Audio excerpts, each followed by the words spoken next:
Yeah. So my name is Andrea Mitchell, and my business name is Andrea Mitchell Wellness. Hmm.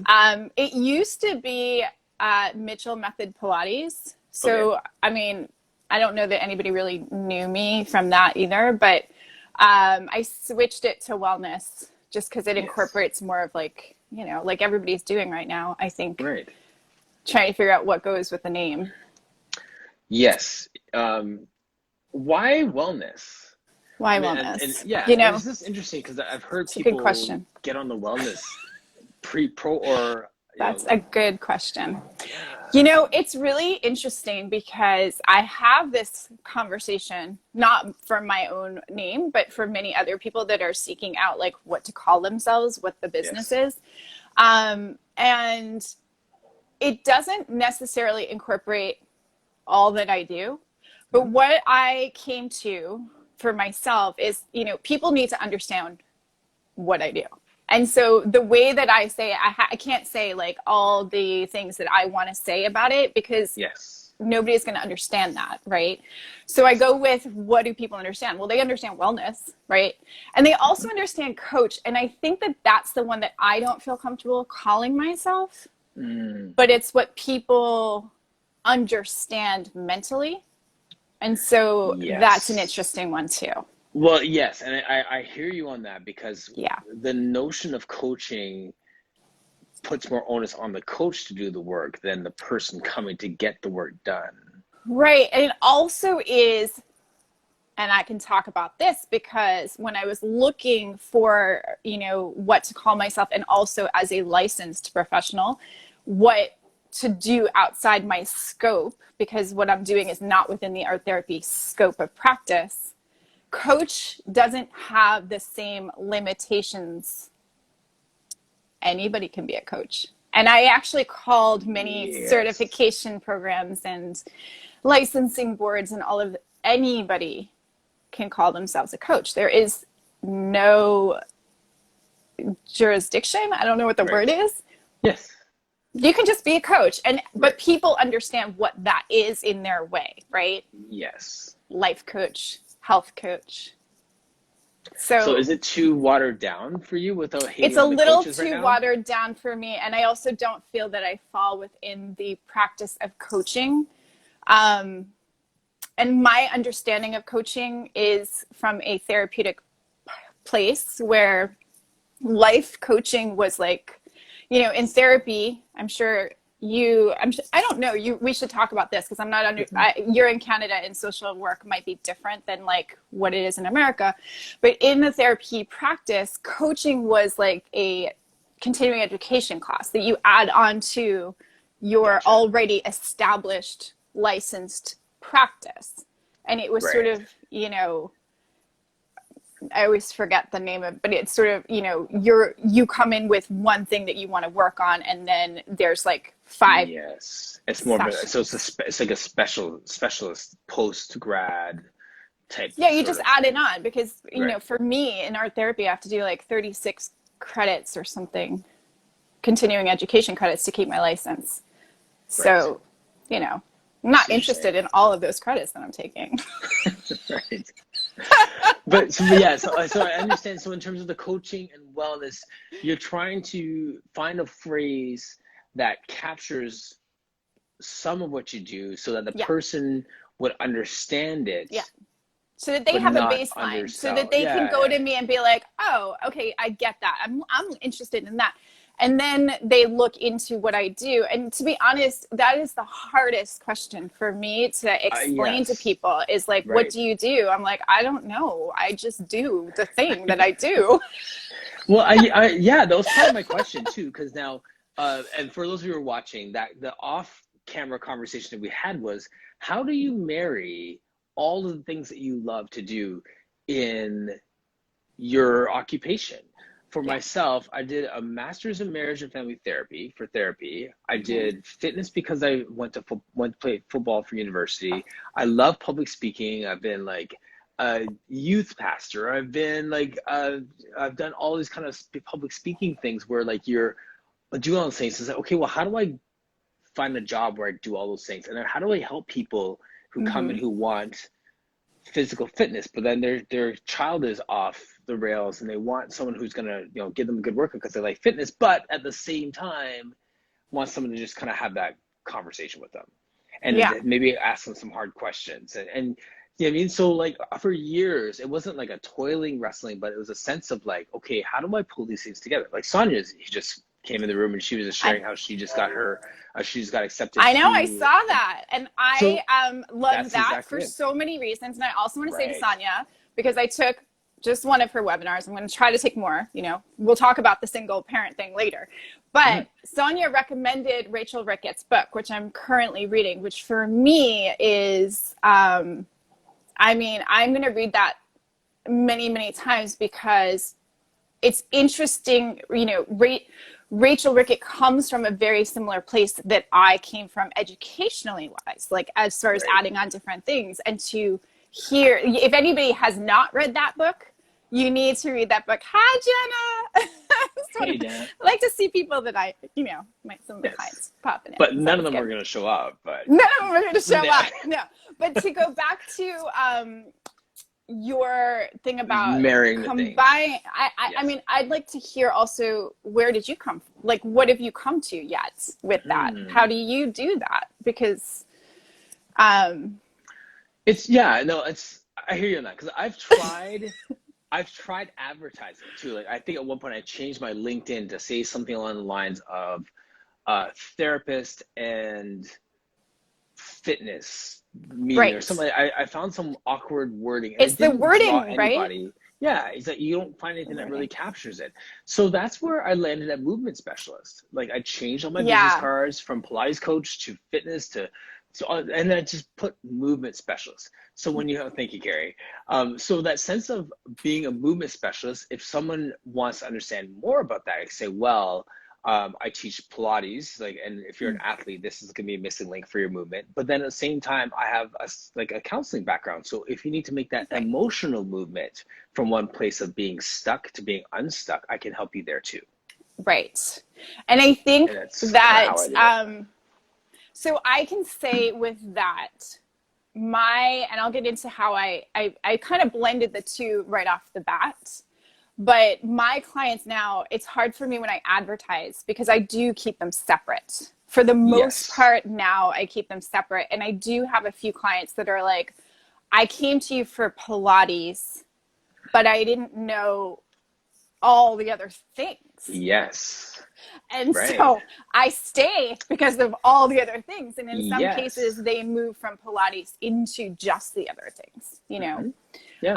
But it is interesting to come from a therapy background where there's so many boundaries between you and clients. Because I know for me, when I Right. really made the move into doing Pilates as like calling myself a Pilates instructor, it was hard for me when people wanted to hang out with me, or I saw clients and instructors like hanging out Hmm. because and I got past it, in some cases. But as a therapist and even as an intern, I was always told, you don't approach, if you see somebody outside of your room, Yes. you don't even make eye contact. Like, if, unless Yes. they come to you, Yes. you pretend, that's it. Can I share a quick story? Yes, This is because please. when I was working, uh, I keep saying like when I was working with youth at risk, when I was working as a housing coordinator, there was a guy that I used to work a lot with, and he had a lot of problems at home. He was always leaving, but at the same time, I really established a really good relationship with him, playing foosball and pool and drop-ins and hanging out with him. And there's so many times I met his mom and the whole nine. Yeah. I bumped into him. I had my son with me, and we were in a grocery store. And then he came by, and he was like with his girlfriend. They're getting ready to go camping. We're having this chat, and then I introduced him to my son, and I said, like, Aaron, this is my friend Jay. And his eyes lit up. Yes. There's this sense of like, oh, like I didn't say, oh, this is a kid that used to get in trouble all the time, and this is the guy that I had to save because he had to Yeah. fight.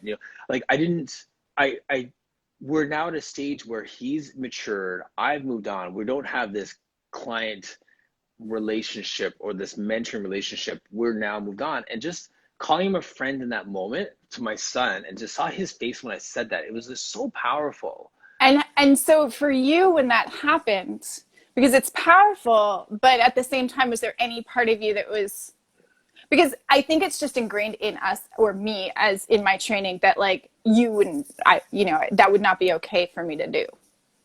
Yes, yeah, exactly. I was trained that way too. There's a client confidentiality and So all those there's, different so I things. love that you did it, and it does, in seeing the light in that his face and all. But Yeah. was there any part of you that was like, oh crap, I just crossed that line?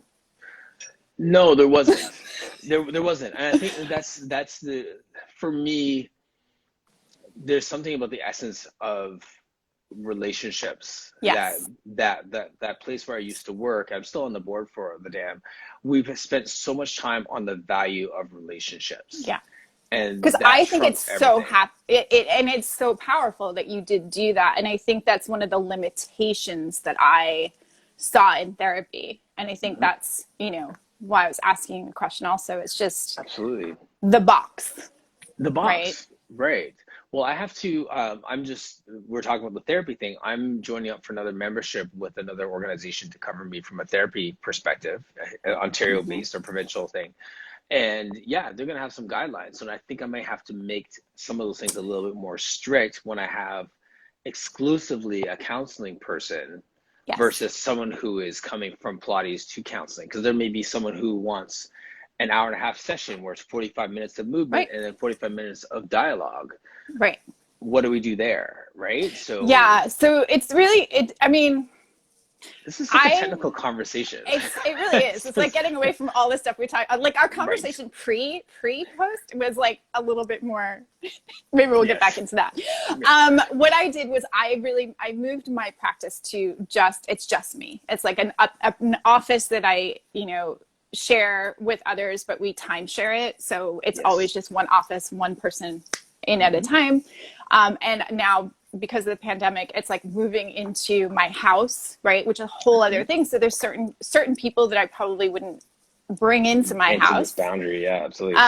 But boundaries are a thing. I think so. To go back, when I started Pilates, and we talked about this, it was, for me, it was a job. It was like, I'm going to grad school, Sonia, you're going to be there soon. Mm-hmm. And I was never a person who did not work when I was in school. Like that was Right. something that I've worked since I was 13. And when I went to college, I always had a job. And I knew going to Mm-hmm. grad school that it was going to be an internship plus classes. It was like a 9 to 5.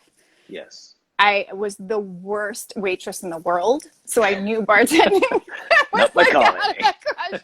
Yes. Bartending, waiting, any of those things. Yes. And so at the time, Pilates was like booming in New York City. Mm-hmm. And so I went into Pilates because it was the job that I could do on weekends, nights, mornings before school. It's like a glorified personal trainer. You can just like schedule people when you want to You work. just schedule when you just put yourself, at that time, I just like, you put yourself on the schedule and you get the clients. And it wasn't, it wasn't now, it was, I don't even know, 2002 or 2003. So Mm-hmm. there weren't like studios in every corner.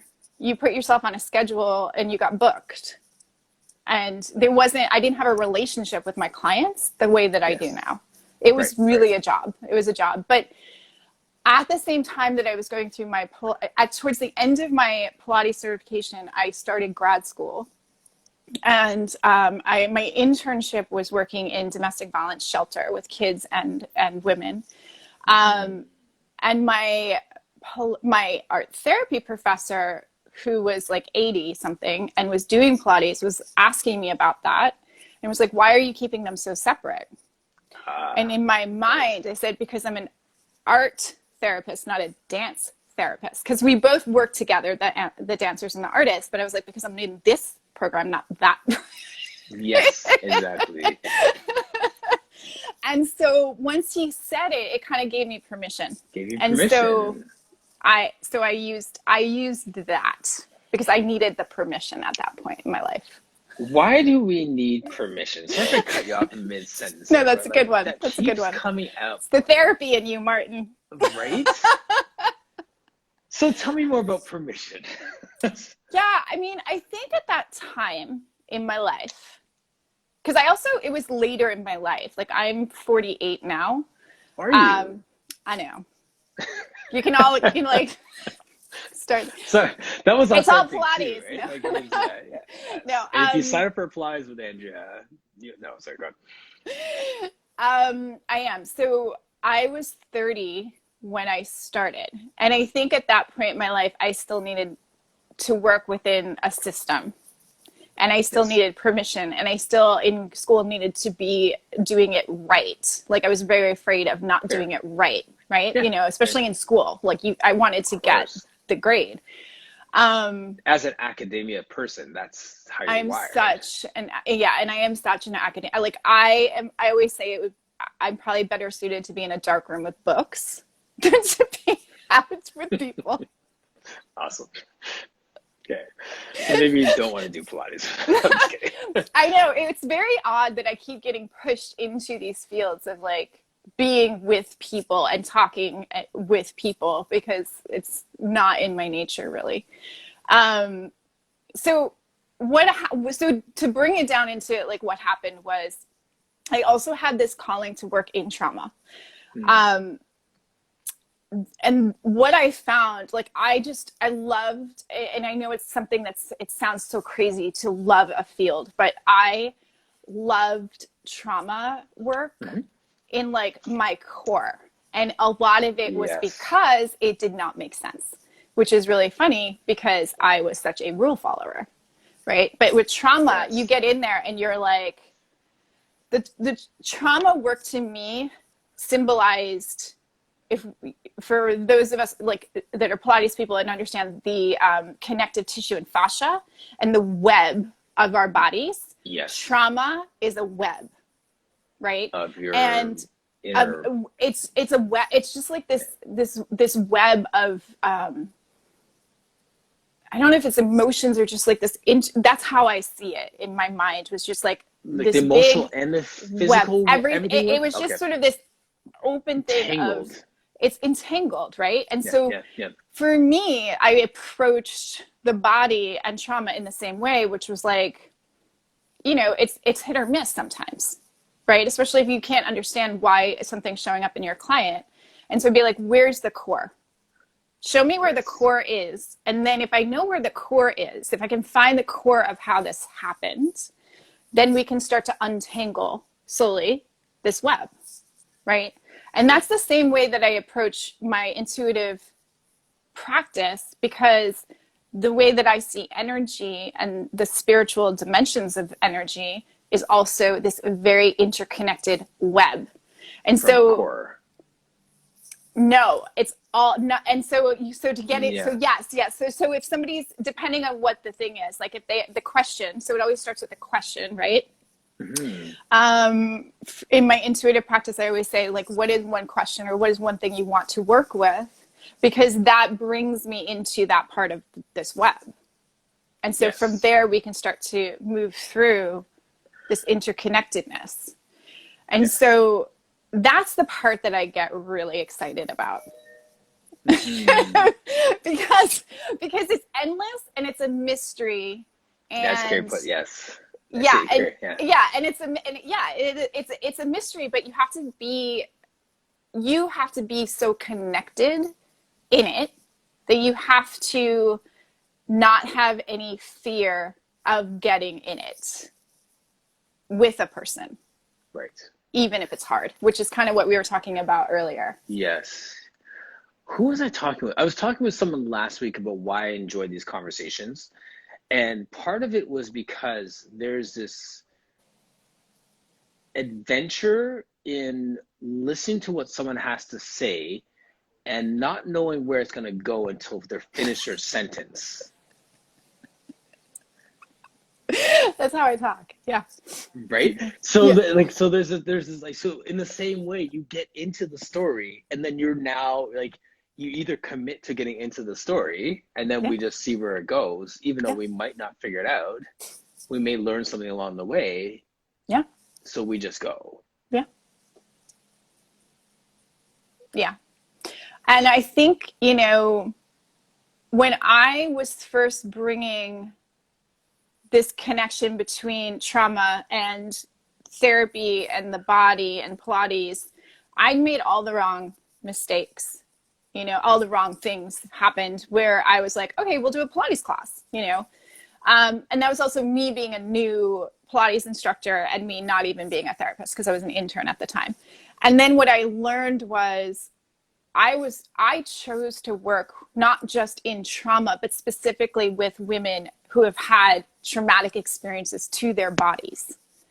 And Okay. so when that has happened, you can't tell somebody to do Pilates or to do yoga or to do any kind of fitness because they're so angry with their body at that point.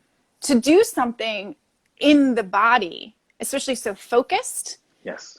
will cause them to dissociate where they're like out of their body. And so So it really was slow. yeah, well, interesting that you say that because I've seen both sides of the spectrum of that where it can take them out of their body, but then Mm-hmm. sometimes people need to get out of their head and into their body for a Sometimes they do. break.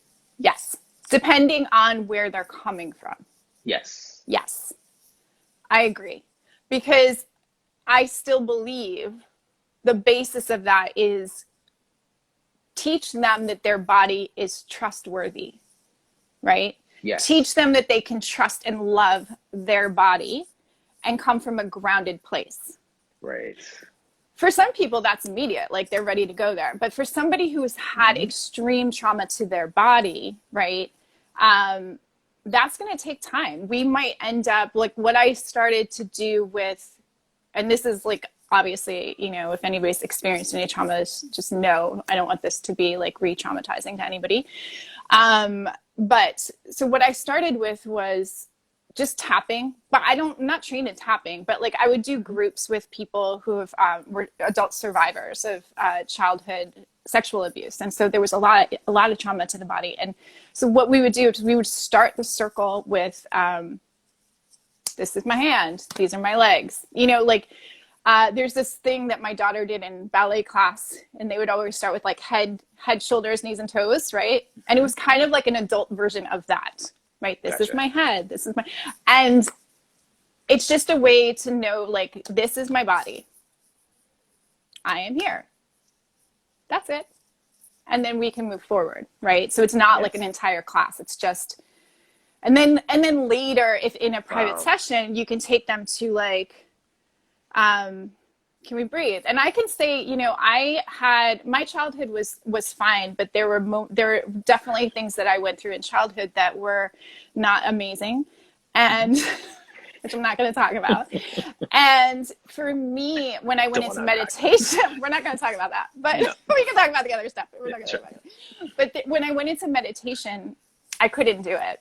I could not close my eyes and meditate. I couldn't do it. It was too much for me. And so knowing that working with people in both capacities, therapy and Pilates and yoga or whatever, I'm very aware of sometimes it's okay for people to keep their eyes open, and sometimes it's okay Yes. not to meditate. Right. Meditation isn't safe for everybody. Right. Or redefine what meditation is for you. Right.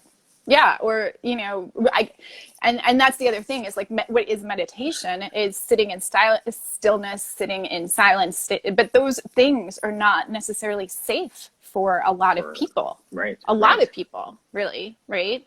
Yeah. Can I go back? I want to Yeah. circle back to the line, the one sentence, Yeah. this is my body. This is my body. Like you could put a period after each word Yes. in that Yes. sentence. Yeah. That is a mantra. That is an intention. That is all of those things where, yeah, that, and you could add to it, right? You could say, you know, this is my body. This is my black body, right? This is my strong body. This is my beautiful body, right? You can, I mean, that in itself, just saying that for me is emotional, brings up a lot for me just to say that in the power of those words. And taking a moment in between each one. And that's therapy, but it's also Pilates, right? It's also yoga. It's also all those things. If you approach it from that same place of what is the goal, right? Is your goal to do Pilates perfect? Or is your goal to check the box on therapy so the person can move on, right? And you can fit them into a diagnosis. What is your goal? My goal with people is always, can we get you to a place where you trust yourself, that you are empowered, that you know what's right for you, that you feel strong. That's everything. It doesn't matter what tool you're bringing in to do it. So the person who walks, who do you want to find you? Yeah, I mean, that's a really good question. I know you ask these questions with people, and I think about them. That one is a really good question for me because I feel like, I am happy to work with the people that find me. But the people that stick with me, or the people that find me for what I am truly doing, I feel that it's an energetic thing. They find me. And I know that's not really answering the question. It is. Because what I do it is out of the box, and it requires trust. It requires showing up. So I guess it's the people who are already at the point where they're ready to take ownership and responsibility for their healing, right? That doesn't mean that they're perfect. That doesn't mean that they've gone through years of therapy. It could be, when I was working in the shelter system or working in the hospital system, there were people that walked in straight out of like an entire, trauma after trauma after trauma, came into the shelter. And, working in a shelter system in New York City is really working with homelessness, even though it says domestic violence. It's a little bit of everything. It's also mostly not white in a shelter system. Mm-hmm. And so there's a lot of degrees there. And there were people there that came in that they were ready. Right.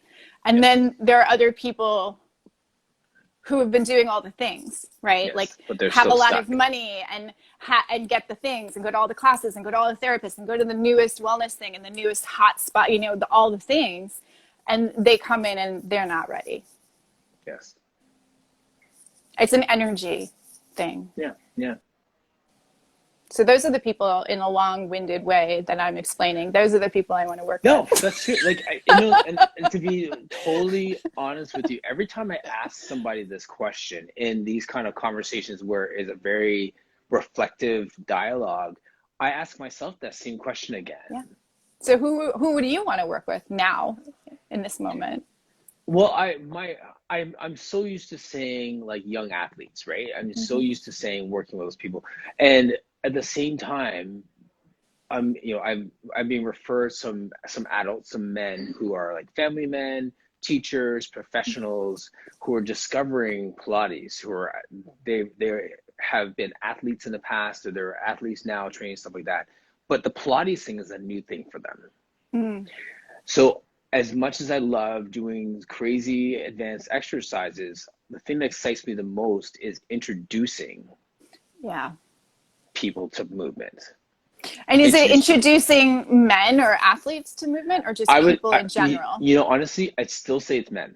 I'm just seeing how energized I am from my last session with a guy that is his second or third session, and the conversation and the connection is just evolving. Where I'm not comfortable enough yet to ask him like these deep penetrating questions. We're in movement, but he's loving the movement and he's not getting it. He's failing miserably on some exercises and he's inspired to do more because of it. Like, you know what I'm saying? Like that sense of like, I don't got this. He's going to keep going here because I'm going to keep going because I'm motivated by it, I'm challenged by it. Yeah. And then everything else gets layered into it, right? So we even had like a little bit of conversation around like the business side and some of the things he's doing, and I threw out an idea that I'm working on. He's like, you need to brand that. I'm like, okay, this is going somewhere, right? So I'm excited on the movement side, I'm excited on the business side, I'm excited on the therapy side, and who Yeah. knows where it will go, but it starts with a guy who's really hungry to do better in his body. Yeah. And I think there's something about that, that you, in being a man, a black man, right? A strong black man, an athlete, all of those things tie into why that relationship will work. And he's getting so much from it beyond just the words or the technique or any of the other things that you are bringing into it, right? Because there's Right. that energy exchange, that Yes. relationship, what he's getting from it, it may work from somebody else, but not in that whole rounded way. Exactly. And to what you're saying before too, like anyone who comes in the door, I'm excited about them. And I've had, everyone comes in and they'll get that same energy from me, Yeah. right? And I will always continue to do my best to sharpen my skills technically. Sarah. Hey, Sarah. You know what I mean? So like I want to continue to be sharp technically, Yeah. but there's just something that there's intangible connection that you get with some people that makes you come alive, and that's what I listen to. Well, that thing that you're talking about, I feel that happens not with every client. I mean, I know some of you on here, I love every client. I do. Yes. And I appreciate them. I'm grateful. But there are certain clients that come in that have something that you haven't healed yet yourself, or that bring something out of you. I feel anyway, that there are certain clients that there's a part of them that resonates in you as, Okay. oh, I know this. Oh, either as a mirror to who you should be, right? And who Yep. you should aspire to be that you're not stepping into, or as something that you haven't healed yet. And those are sometimes the challenging ones, right? Yes. Yeah, yeah, yeah. Well, there's another piece to that too. I had framed that or packaged that or bundled that differently Yeah. in terms of the script that I wrote around it. And what And is that? okay, so for example, this gentleman who I'm working with right now is training for some big races like ultra marathons, Ironmans, those sort of things. When I was an athlete, my first year coming out into my training camp, I wasn't prepared for it. So I didn't run a very good 40 time. That resulted in me not starting, not getting playing time, not getting a jersey. And Right. there's this barrage of identity crisis stuff that comes with walking in as a football player, but then not being able to play. Right. And to some degree, that fuels the way that I train people. I want people to walk away from working with me prepared for what they're doing. I Mm-hmm. want this gentleman to be like the fact that he's hungry and he's doing everything he can to prepare for his races. That connects with me in my moment of not being prepared. So I'm writing the script. Okay, so because I wasn't prepared, I'm going to make sure that everybody that I touch will be It's prepared. perfect. Right. Right. Which is the healing, That's the healing. right? And there Yeah, could be more in that, which I'm not going to I'm sure there challenge you is. on. But You're more than welcome to challenge me on that. If I cry, I cry. because Yeah. what if they're not? That's my favorite questions are always like, well, but what if it's not that way? What if they're not prepared? What if they still go in there and they still don't get it? You're right. I can answer that. Yeah, answer that. Well, I'm thinking of another. There's this one of the youth that I was working with. It was the same thing in a different context where I was preparing, and they kept sabotaging themselves. Right. And their sabotaging hurt me more than it hurt them Why? because I'm doing my best to prepare you, and you're not receiving this. Right. And then when you were in that place yourself, you Yes, sabotaged yourself, right? In a way, in a way, by not preparing, right, right? right, I mean, I know I and go through making these cycles. excuses. We all go Yeah. through these cycles, Oh, right? But for this is how sure. it cycles through. Yes. So then there's a lot of energy put into people being prepared, Mhm. right? So that they're Right, ready to go, but they could right. still sabotage it at the end because Yes, that's their exactly. choice. That's human choice. Right. So then the dialogue we have with ourselves is, like you said, I say it, let's say, but what if not? Like, you know what I mean? But Like, yeah, like if not, yeah, then what? Like, I mean, what do we do that's with my it then? favorite. Yes. I think that If you you could know, answer that question for yourself. for me, Yeah, well, I mean, just in general, for right? Like, I oh, mean, I like, was like, for when, what part? for what part? No, the disappointment piece, right? Like, Yeah. if you could answer that disappointment, what is the worst case scenario? What does it look like if everything, Yes. in my marriage, like, that's the one thing where I keep coming back to as a frame Yes. of reference. Going through a divorce, Yes. in my relationship now, in my marriage now, I feel like it is that much richer Yes. because I don't fear what will happen if it reaches a demise. Right. What happens if it gets to that place where it crumbles? Well, then you're gonna be sad for a while, and then you'll get back up, and then you'll move on with your life, and you'll be in a better place because you would have handled those emotions sad. Right. So that sense of, well, what if not? What if this fails? What if it crumbles? It makes us richer for going through that and for being able to comfortably lean Exactly. into the worst case scenario. Yeah. It gives us I courage mean, to move forward. which leads into my worst case scenario. Well, because that is still something that I'm dealing with. And that's something, just so you all know, I mean, some of you know me and some of you don't, but Martin and I talked about this before getting on this, is that my ex actually died. And that is something that I am still, I am still working through that, because my what if it does is, what if I get into another relationship and that person dies again? That's not really that's not a fear for me, but it is definitely, the trust part is hard for me, Yes. for Right. real. And because, once we've been through an experience, we understand the reality of that, what We could go understand the wrong, reality. right? Absolutely. And we have to understand our clients. Most people, I would say, most of my clients, maybe, that were even dealing with me at the time that I was going through this with him, because he was an alcoholic, did not know what was happening when I showed up, because that Yes. wasn't for them, because that would have No. changed the whole thing, right? Like, Right. my job is to be there to support my clients, but it is the Yes. reason I left my therapy practice, because it was not, two things.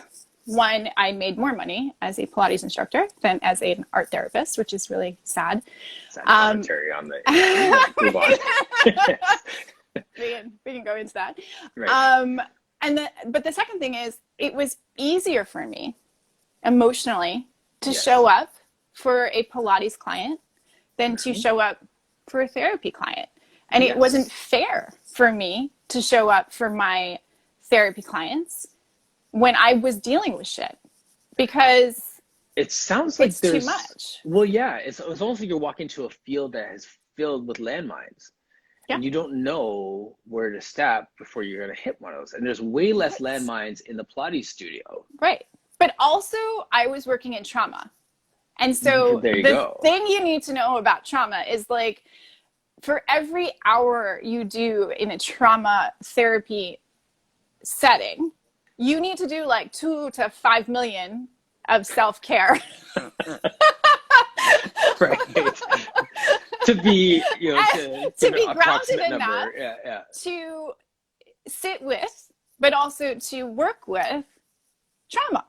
And so I knew at that point, I'm going through trauma, and it was hard, and I did not have the capacity to hold space for Right. somebody else who was going through trauma. And replenish fast enough. Yeah, exactly. And as a therapist, you're holding space, you're doing a lot of things, but you're also taking a part of yourself and putting it away. Like, you're not being seen. Your job is kind of what your job, and I think I spoke about this a little bit when we did the networking thing, which I find so amazing why you bring it to this format, is that you're holding space, which means that you're not front and center. You're behind the scenes, but yet you're holding it together. And that was my role in life, right? Mm-hmm. So to do that also in a job, I don't know that I would have made it.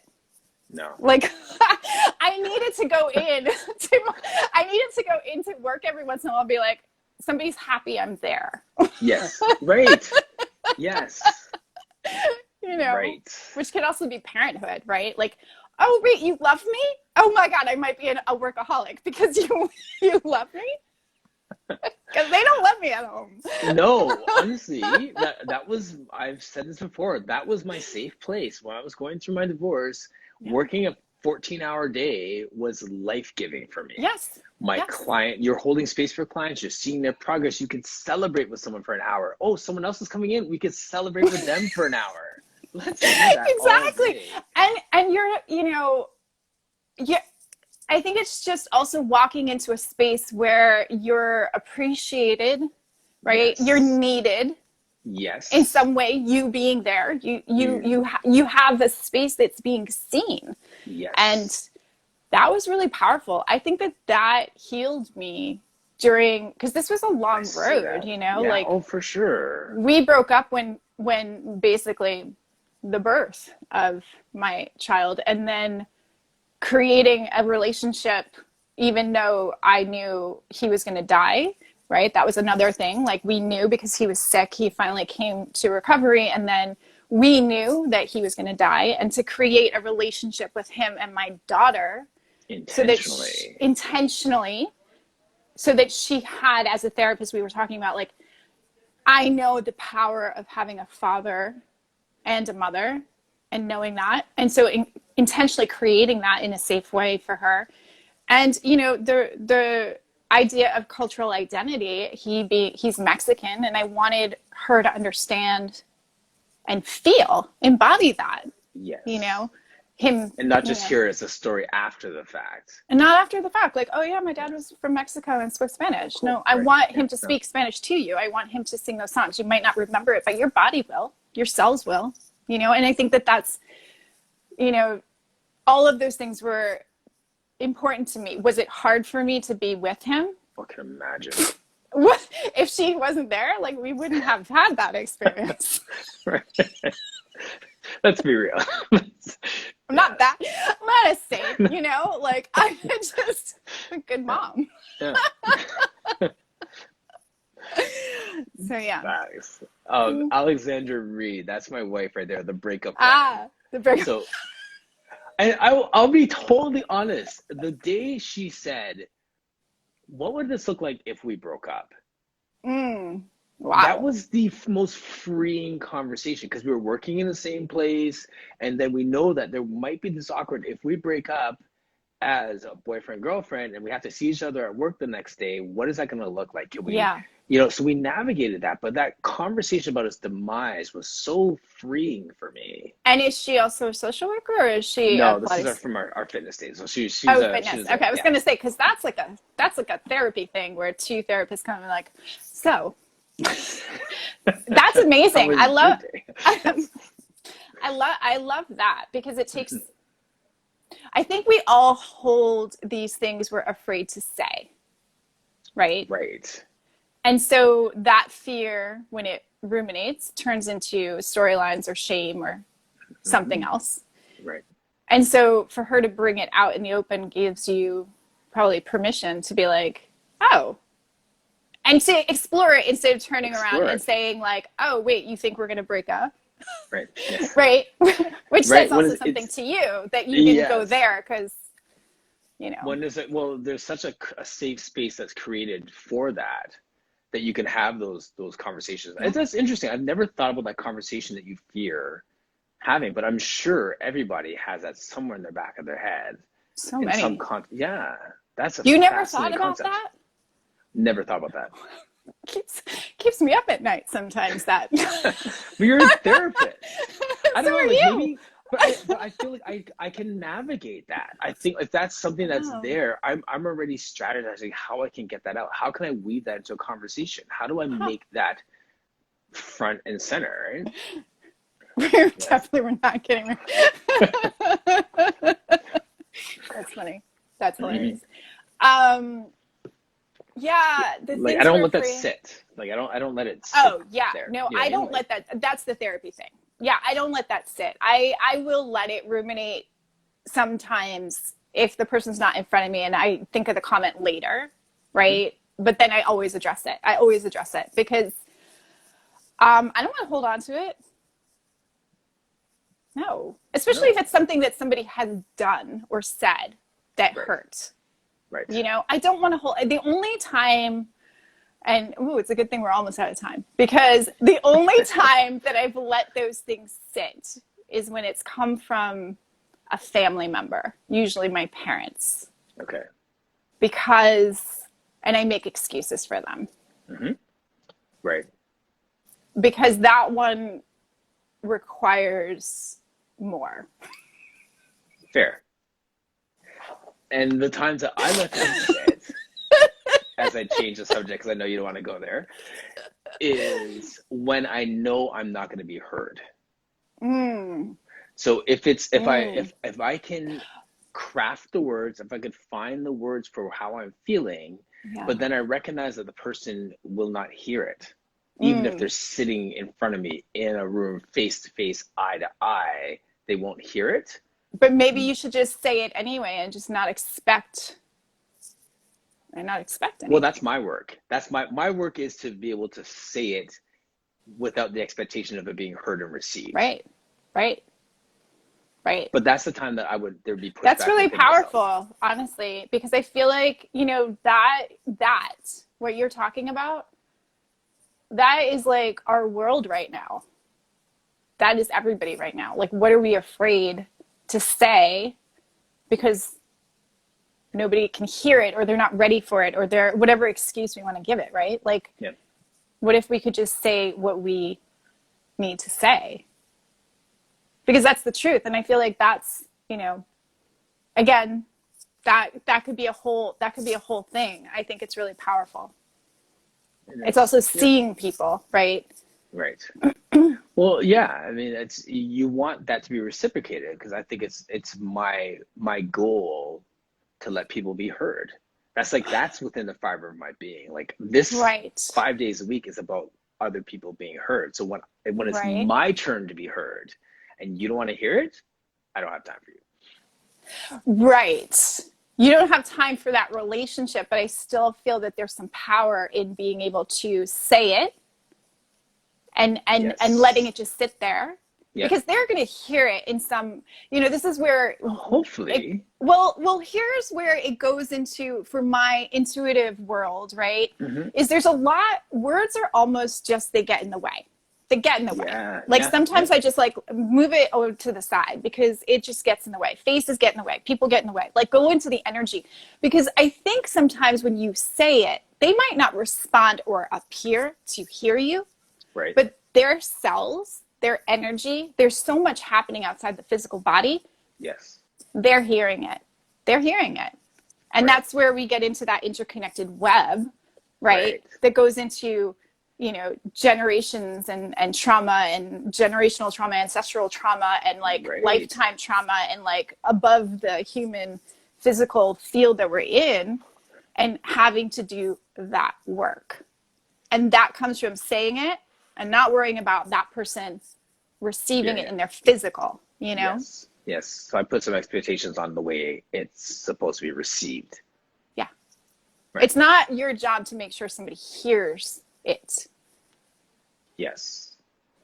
Just like this conversation, people may listen or not. They might tune it out, but they don't need to understand it all. They don't need to listen to it or hear it the way we want them to. Mm-hmm. It's just to get it out in the world.